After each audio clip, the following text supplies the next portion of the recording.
the red herring.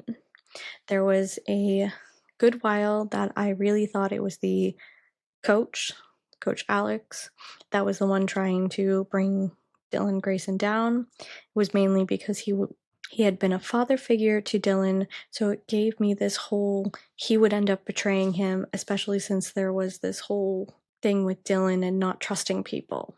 That it turned out that the one person he trusted the most would be that it turned out the one person he trusted most was to betray him in the end. So I was glad when it was just a red herring and the coach didn't betray Dylan.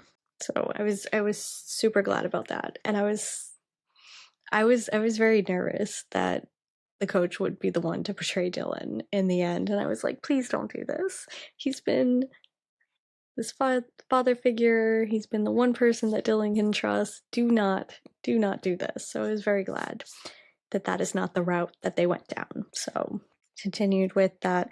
I would have been so sad to see that. Dylan was already so vulnerable, and to take the man who helped get him to where he was, I think would have destroyed him. It would have broken him in a way that would have been hard to come back from. It was someone he spent his whole life trusting.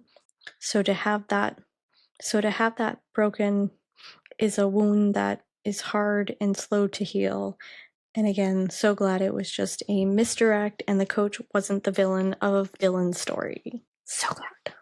It would have been very hard to see that, but you could definitely see why one would think that, because it was leading towards that, but I was glad that it just did not go down that route, like I said. So